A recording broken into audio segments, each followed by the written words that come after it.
Welcome back to our channel மாணவன் ஆசிரியர். இந்த விட நம்ம என்ன பார்க்க போகிறோம்னு பார்த்தீங்கன்னா 12th standard biology public examination March ஏப்ரலுக்கான கவர்மெண்ட்டோட official original A type question paper தான் பார்க்க போகிறோம். ஸோ அது பார்க்குறதுக்கு முன்னாடி மாணவன் ஆசிரியர் யூடியூப் சேனல் சப்ஸ்கிரைப் பண்ணிக்கோங்க. கீழே இருக்கிற பெல்லைக்கான ப்ரெஸ் பண்ணி ஆள்னு வச்சுக்கோங்க. ஸோ நமக்கு 12th பயாலஜி ஏ டைப் கொஷின் பேப்பர். பயாலஜினா நமக்கு பயோபாட்னி பயோசாலஜி ரெண்டாக வந்து பிரியும். இது கவர்மெண்ட்டோட அஃபிஷியல் ஒரிஜினல் கொஷின் பேப்பர். அதனால் இந்த கொஷின் பேப்பரில் கூட கொஷின் எதுவும் ஸ்கிப் பண்ணாதீங்க. கண்டிப்பாக இந்த கொஷின் பேப்பர்லேருந்து உங்களுக்கு கொஷின்ஸ் எல்லாம் பப்ளிக் எக்ஸாமினேஷன் கேட்பாங்க. மொத்த மதிப்பெண் 70. So first part bio botany 3 hours வந்து எக்ஸாமினேஷன் வந்து பார்த்தீங்கன்னா இருக்கும். இதில் வந்து பார்த்தீங்கன்னா நமக்கு ஃபஸ்ட்டு 8 1 மார்க் வந்து பார்த்தீங்கன்னா கேட்டிருக்காங்க. 1 மார்க் பொறுத்த வரைக்கும் ஆஸ் யூஷுவல் புக் பேக்கை வந்து நீங்கள் தரவாக படிச்சுக்கோங்க. 8 1 மார்க் நமக்கு பாட்னிலையும் ஜுவாலஜிலையும் கேட்பாங்க. இப்போ எக்ஸாம்பிளுக்கு வந்து கரூரா கனிகளில் என்ன காணப்படுவதில்லைன்னா விதை, பார்த்தினோகார்பிக் ஃப்ரூட்ஸ் லேக்கின் சீடு. ஸோ அதே போல் 2 மார்க் பாருங்கள், பல்கூட்டு அள்ளீல்களை வரையறுக்கும். மரபணு மாற்றத்திற்கு பயன்படுத்தப்படும் வேதிப்பொருட்களின் பெயர்கள் யாவை? அதுக்கு கீழே பார்த்தீங்கன்னா கூட்டு பரிமாணம் என்றால் என்ன? ஆற்றல் பிரமிடு எப்போதும் நேரானவை காரணம் கூறு. முதல்நிலை அறிமுகப்படுத்தலையும் இரண்டாம் நிலை அறிமுகப்படுத்தலையும் வேறுபடுத்துக. மனித ஆரோக்கியத்திற்கு காரணமான உடல் நீர்மங்களின் பெயர்களை தருக. ஸோ 3 மார்க் தான் நம்ம கம்பல்சரி கேட்பாங்க பயோ பாட்னியில்.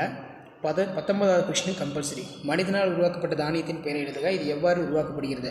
ஸ்பைருலினா போன்ற நுண்ணுயிர்களை வளர்ப்பதற்கு என்னென்ன பொருட்களை பயன்படுத்துவாய்? கிளாடோடு புல்லோடு உதாரணத்துடன் வேறுபடுத்துக. வணிக வேளாண் காடுகள் வளர்ப்பு மூலம் வளர்க்கப்படும் 4 தாவரங்களை எடுத்துக்காட்டு தருக. நுண்ணோக்கி வழிகாணும் சூழின் அமைப்பினை படமுறைந்து பாகம் குறி. 5 மார்க் பொறுத்த வரைக்கும் நுண்வித்திருவாக்க படிநிலை விவாதிக்கவும், ஓங்கு மரத்தில் எடுத்துக்காட்டுன்னு விவரிக்கவும். அதுக்கு கீழே பார்த்தீங்கன்னா நமக்கு தாவர திசு வளர்ப்பில் அடங்கியுள்ள அடிப்படை கொள்கை, வழிமுறை வளர்ச்சியின் வகைகளை விளக்குக. ஸோ இதில் பார்த்தீங்கன்னா பயோசுவாலஜி இருக்குது. ஸோ பயோசுவாலஜி 8 1 மார்க் வந்து ஆஸ் யூஷுவல் இருக்கும். இதில் இருக்கக்கூடிய 2 mark 3 mark 5 mark biology students உங்களோட biozoology public examination March April ப்ரிப்பரேஷனுக்கு யூஸ் பண்ணிக்கோங்க.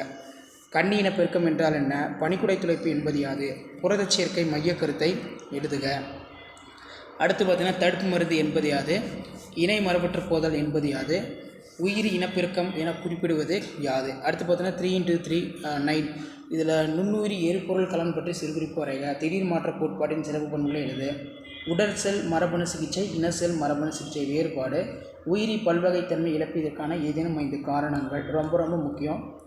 5 மார்க் பொறுத்த வரைக்கும் மனிதனின் கருவுறுதல் செயல்முறை, பலவிந்து செல் கருவுறுதல், ஜேக்கப் மோனோட் பிளாக்கோப்ரான், ஹீமோக்ளோபின் அமைப்பை தகுந்த படத்துடன் விளக்குக. மண்ணின் பண்புகள் பற்றி தொகுத்து எழுதுக. ஸோ இதான் வந்து பார்த்தீங்கன்னா 12th standard biology public examination March April இப்போ நடைபெறக்கூடிய பப்ளிக் எக்ஸாம் மார்ச் ஏப்ரலுக்கான கவர்மெண்ட்டோட official original A type question paper. மறக்காத வீடியோ ஃப்ரெண்ட்ஸுக்கு ஷேர் பண்ணுங்கள். மாணவன் ஆசிரியர் யூடியூப் சேனல் சப்ஸ்கிரைப் பண்ணுங்கள். வீடியோ ஃப்ரெண்ட்ஸுக்கு ஃபார்வர்ட் பண்ணுங்கள். தேங்க்யூ.